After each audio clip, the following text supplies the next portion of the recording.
मैं तो सिर्फ एक ही बात जो है ख़ास तौर पे वो करना चाहता हूँ, और वो ये है कि हमने सिर्फ तहरीक इंसाफ वालों ने नहीं, सारे पाकिस्तान ने इन्हीं कैमरास के ज़रिए, टीवी के कैमरास के ज़रिए और मीडिया के ज़रिए देखा है कि किस तरीके से कौमी असम्बली के अंदर भी और सूबाई असम्बली पंजाब के अंदर भी लोगों ने अपनी वफादारियाँ तब्दील की, या उर्फ़ आम में जो कहते हैं कि लोटे बनते हुए देखा उन्होंने।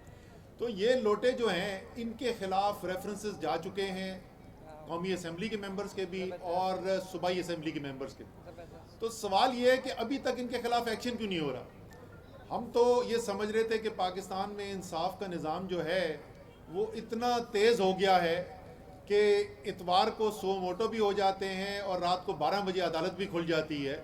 यहाँ तो कई दिन गुजर चुके हैं, और ख़ास तौर पे आप पंजाब असम्बली के अंदर आप देखें कि वो 25 लोग जिन्होंने वोट डाले, असम्बली के रिकॉर्ड में उनके नाम मौजूद हैं, उन्होंने वोट डाला हुआ। अगर उन्होंने वोट नहीं डाला तो इसका मतलब 186 वोट मिल ही नहीं सकते हमजा को, और अगर उन्होंने वोट डाला तो इसका मतलब 63 के अंदर वो नाअहल हो गए। उसका फैसला क्यों नहीं आ रहा है? वो पूरी असम्बली खड़ी हुई है इसी फैसले को रोक कर। तो ये हमारा जो सबसे ज़्यादा जो इस वक्त मुतालबा है इलेक्शन कमीशन से, वो जिस तरीके से डस्का के लिए सुबह 3 बजे इलेक्शन कमीशन जो है जाग रहा था, तो इस वक्त उससे एक कौमी असम्बली की सीट फ़र्क पड़ रही थी।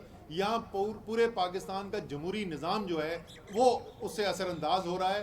तो अपना आइनी जिम्मेदारी पूरी करें, फैसला करें, लोटों को नाअहल करार दें। पाकिस्तान की अवाम तो उनको पहले ही नाअहल करार दे चुकी है। एक अजीबो गरीब, कल हम देख रहे थे कि कैसी सूरत हाल है जी, कि एक ज़िले के अंदर 2 MNA हैं, उनमें से दोनों PTI के थे। एक जो है वो मुनर्रिफ हो गए, वो लोटा बन गए, और दूसरा जो है वो तहरीक इंसाफ के साथ खड़े रहे। जो अब MNA नहीं रहे, जो इस्तीफ़ा दे चुके हैं, वो वहाँ पे गए तो हज़ारों लोग इस्तकबाल करने के लिए आ गए, और जो अभी तक MNA हैं वो अपने ज़िले में नहीं वापस जा सक रहे। तो अवाम तो फैसला अपना कर चुकी है, तो वो चाहते हैं कि इलेक्शन कमीशन पाकिस्तान जो है वो भी जल्द इसके ऊपर फैसला करे। असद उमर साहब, एक सवाल का जवाब दीजिएगा। 28 को बुलाया है तमाम उन अरकान को जिन्होंने इस्तीफा दिया इलेक्शन कमीशन ऑफ पाकिस्तान ने रिकन्फर्मेशन के लिए, आप क्या कहते हैं? इलेक्शन का जो इस्तीफ़ा दिया गया था, अगर आपको याद हो, वो सिर्फ इस्तीफ़ा तहरीरी तौर पर नहीं दिया गया, फ्लोर ऑफ द हाउस पे, और ये पहले फैसला किया था। शाह महमूद कुरैशी साहब खड़े हुए, उन्होंने ऐलान किया कि सब हम इस्तीफ़े दे रहे हैं। तमाम MNA तहरीक इंसाफ के जो हॉल में मौजूद थे सब खड़े हुए। वो रिकॉर्ड का हिस्सा है, तो अब दोबारा किसी को जाने की ज़रूरत नहीं है। अच्छा, अपोजिशन लीडर कौन बनने जा रहा है, आप क्या कहते हैं?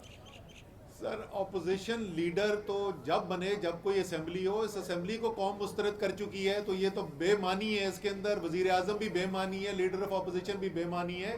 कौम फैसला कर चुकी है। ये असम्बलियाँ जो हैं वो पाकिस्तान की माजी का हिस्सा बन चुकी हैं। मुस्तकबिल की इंशाअल्लाह ताला जो नई असम्बली आएगी, वज़ीर आज़म तो उसमें इमरान खान होंगे, लीडर ऑफ अपोजिशन पता नहीं कौन होगा। अच्छा असद उमर साहब, कल के एहतजाज का बताइएगा, आप कहाँ कहाँ एहतजाज कर रहे हैं? मरकज़ में भी आप शामिल होंगे जो एहतजाज हो रहा है इलेक्शन कमीशन, और कितने बजे होगा? और दूसरा ये बताइए कितने बजे होगा, और क्या उसके बाद लॉन्ग मार्च हो सकेगा?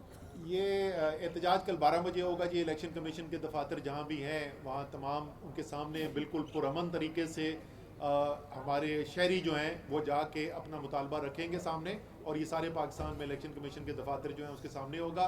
जहाँ तक लॉन्ग मार्च की बात है, फैसला हो चुका है, खान साहब ऐलान कर चुके हैं, वर्कर जो हैं वो पुरजोश हैं, और इसी सिलसिले के अंदर वर्कर्स को तैयार करने के लिए कल चेयरमैन खान साहब, इमरान खान साहब जो हैं वो पेशावर होंगे, बुध के दिन वो लाहौर होंगे, और जुमे के दिन वो मुल्तान होंगे। वो सारे मुल्क के अंदर निकल रहे हैं वर्कर्स को मोबिलाइज करने के लिए इसी लॉन्ग मार्च के लिए। असद उमर साहब, ये चीफ इलेक्शन कमिश्नर हुआ है जिनकी खान साहब तारीफें करते रहे हैं, और खान साहब कहते थे कि अब हमारी मर्जी से चीफ इलेक्शन कमिश्नर आया है, तो ये फिर 2 साल के अंदर अंदर ये क्या ऐसा बुरा इनमें निकल आया, और वो क्या यू टर्न लगा कि वो अच्छे थे और एकदम बुरे हो गए कि आपके खिलाफ फैसले दे रहे? जब अगर किसी को कोई शक था ना कि इमरान खान जो है वो काम मेरिट के ऊपर करते हैं, तो ये चीफ इलेक्शन कमिश्नर की तकर्री से वो शक दूर हो जाना चाहिए।